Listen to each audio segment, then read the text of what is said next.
That's incredible. Yeah.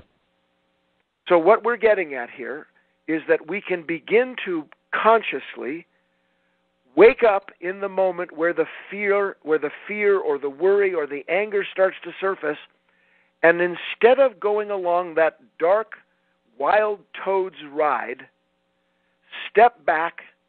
I have an exercise, I call it stop, drop, and endure. Just come to a stop.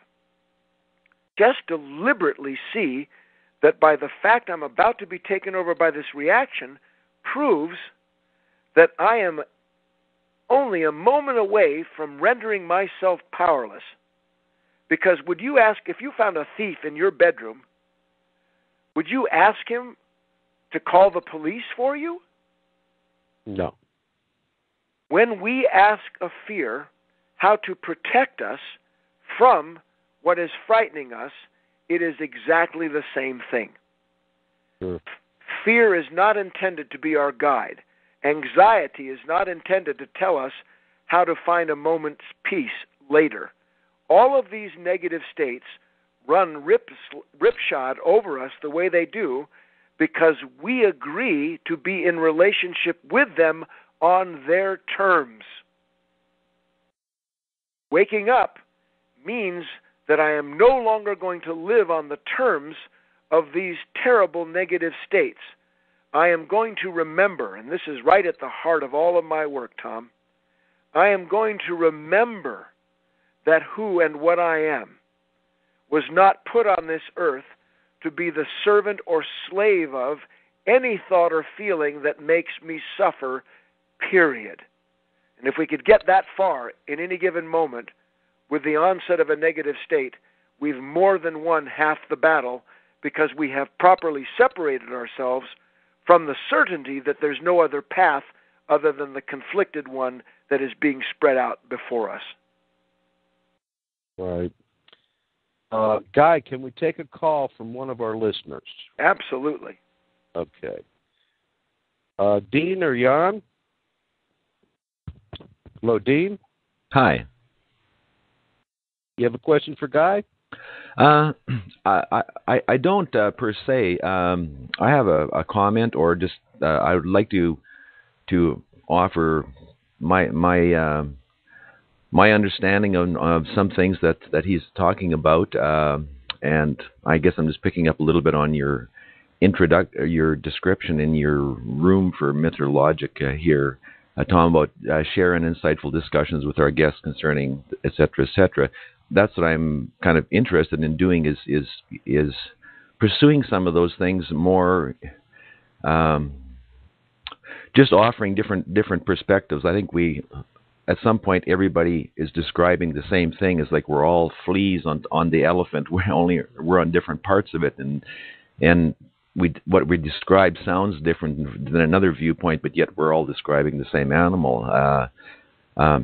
And I don't mean to put a plug in for my thing here, but I host a talk show as well called Discovery Through Dialogue, and my objective there is to come to new discovery, new type of insights through dialogue, through discussion with people about serious topics like Guy referred to earlier. A person, to get anything meaningful out of anything, you can't just deal with things on a superficial level. And for myself, I'm not going to make any new discoveries or insights if I'm just looking inside of my own mind.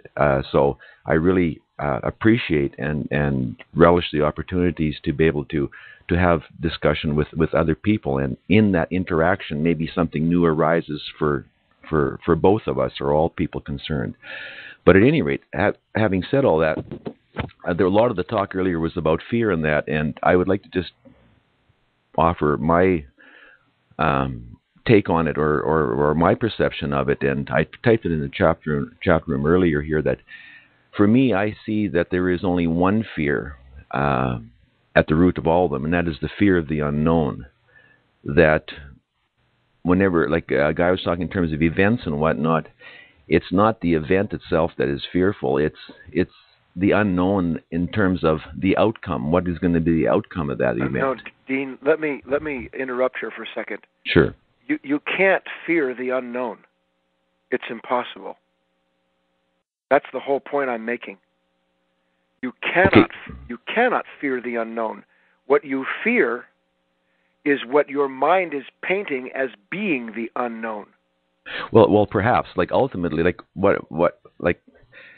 we could take a hypothetical example of, let's say, a student going into an exam. For example, he's going to write a test in university. It's not that he fears the test; he fears that the what if he fails it or something. Like, he can't predict the outcome of that event until he actually writes the exam and gets the mark. So because the outcome, and for him, hopefully a favorable one, is unpredictable, it's unknown to him. So that's what I mean by the unknown. So it's the unknowing of it. No, let me. We'll try again. His fear is not of the unknown. His fear is there because he is measuring himself against a social standard that says if he doesn't acquire a certain grade, then he will be less than X, Y, or Z. Well, let me finish. That's true. You cannot have fear without comparison. And the root of fear is the comparative mind, not the thing it compares itself to. This is essential. As long as a person believes that there is something they can do, say, win, act upon in order to control the outcome of an event, of course, they are starting from a false premise. Of course.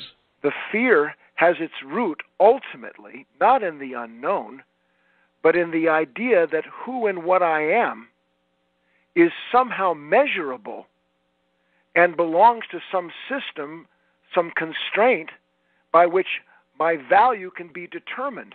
When we look at life that way, it's impossible for anything to happen to us other than to be afraid, because we're always going to think to ourselves that something can happen to me.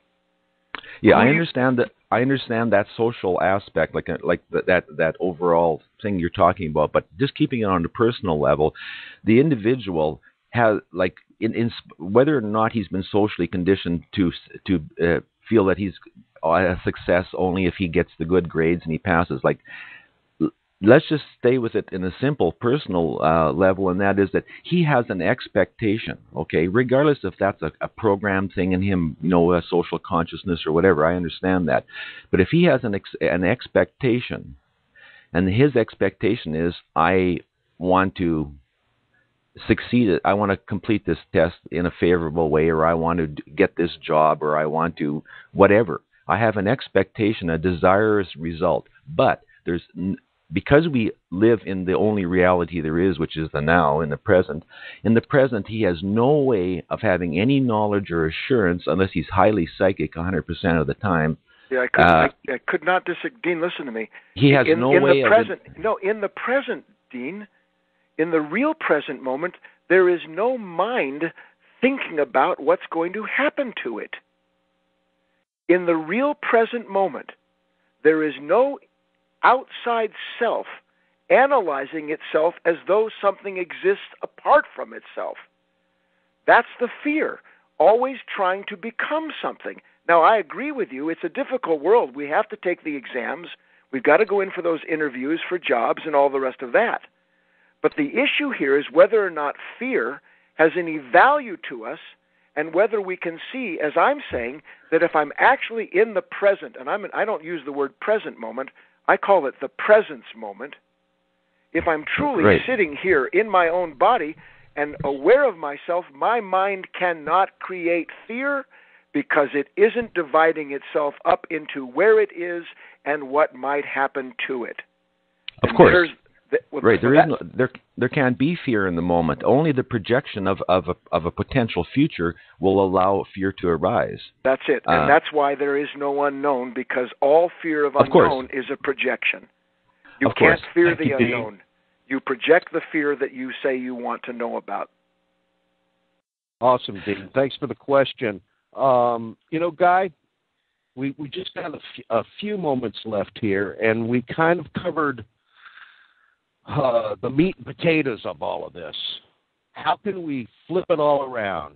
You said stop and just kind of step back, get out of that knee-jerk reaction.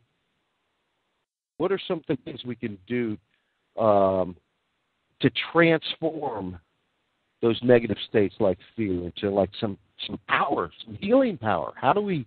All right. So let's all get on the same page here, and you and I'll work this together, Tom.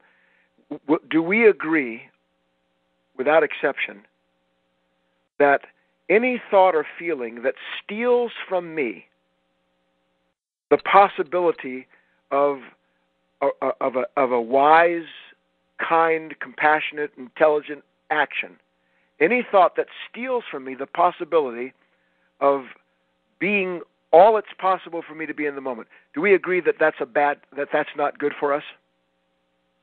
Yes. Okay. So what we're going to do is we're going to ask a simple question when it comes to fearful thoughts and feelings. Does this fearful thought or feeling, does it serve me in this moment, or is it stealing from me? Now, Stealing. It's stealing. And we don't need to be an Einstein, do we? I'm starting to be afraid. I just saw the newspaper, and 6 million jobs are gone, and my mind flashes immediately to my work, and I start to feel the fear. In the moment I'm feeling that fear, is that fear, thought, feeling, is it stealing from me or serving me? And clearly it's stealing. Stealing. For one thing, just as an example. Control. I'm sorry? It's stealing from me. I'm losing control. I have no power. Right. It's all outside of me. Right. I'm scared. This could be. Right. I go home. I'm unkind to my family. You fill it in. One bad trip after another. All right. So, first step. Can I, in the moment where I feel that stress coming on me, that tension, that nervousness, that worry, can I, in that moment, just simply say to myself quietly, I'm feeling this thing. Is this stealing from me, or is it serving me?